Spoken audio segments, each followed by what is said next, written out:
বিশ্বের সম্মানিত প্রফেসর ইউনূস যখন কথা বলছিলেন, আমার বারবার করে মনে হচ্ছিল যে আমি এদেশের স্বাধীনতার ঘোষক শহীদ প্রেসিডেন্ট জিয়া রহমানের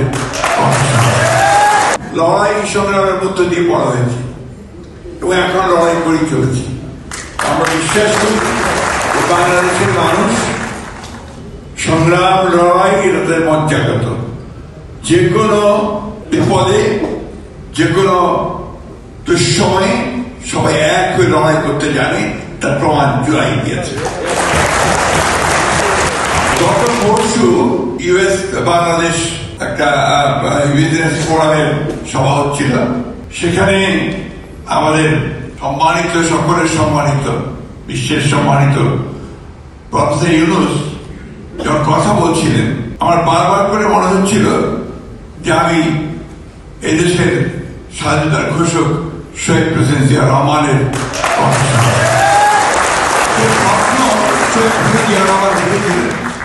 যে বাংলাদেশকে একটা গণতান্ত্রিক, একটা সমৃদ্ধ এবং দুর্নীতিমুক্ত একটি বাংলাদেশে পরিণত করবেন। তার সমস্ত কথাগুলো সেই সভায় প্রফেসর ইউনূসের কথা কি বেরিয়ে আসছিল। বাংলাদেশের মানুষ কিন্তু প্রতিবার লড়াই করেছে, সংগ্রাম করেছে। যেদিন থেকে একটা দুঃসহ, একটা দানবীয় একটি শাসক গোষ্ঠী বাংলাদেশের উপর চেপে বসেছে, সেদিন থেকেই বাংলাদেশের মানুষ লড়াই শুরু করেছে। আমি এটা শুধু পার্টিকুলার কোন পলিটিক্যাল পার্টিকে কথা বলতে চাই না, প্রায় প্রতিটি মানুষের প্রতি সংগ্রাম করেছে। যেমন করেছে আপনার সেই তেঁতুলিয়ার গ্রামের মানুষ, ঠিক তেমনি আপনারা এইখানে এই প্রবাসী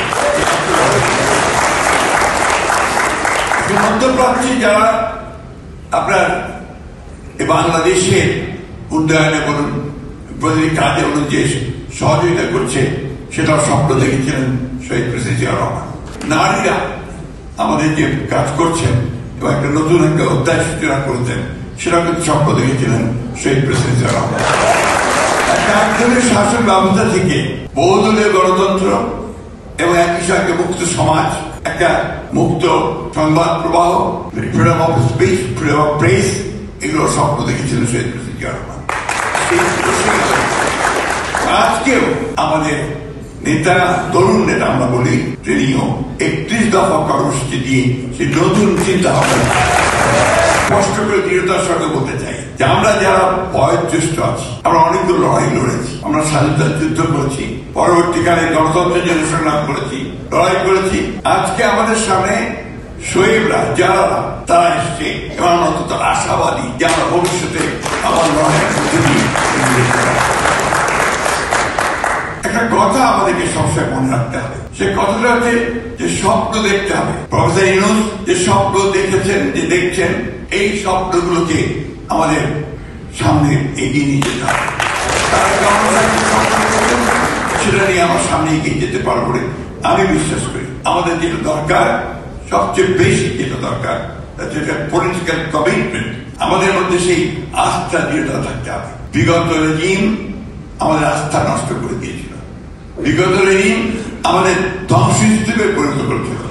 আজকে যে structural change, political structure change জন্য যে কমিশন করা হয়েছে, সংস্কার কমিশন করা হয়েছে, আমরা কমিটেড যে আমরা এই সংস্কার কমিশনগুলোতে আমরা আমাদের অবদান রাখার চেষ্টা করছি রাজনৈতিক দল হিসেবে, এবং যতটা সম্ভব আমরা কাজ করছি। এবং এই কথা আমরা খুব স্পষ্ট করে সবার সঙ্গেই বলতে চাই, যেখানে বাংলাদেশে সবচেয়ে বেশি উপকার হবে, যেখানে বাংলাদেশি মানুষের উপকৃত হবে, সেই কাজগুলো নিঃসন্দেহে আমরা সর্বাত্মকভাবে করবো বলে আমরা আপনাদেরকে যে আমরা আধুনিক চিন্তা করি।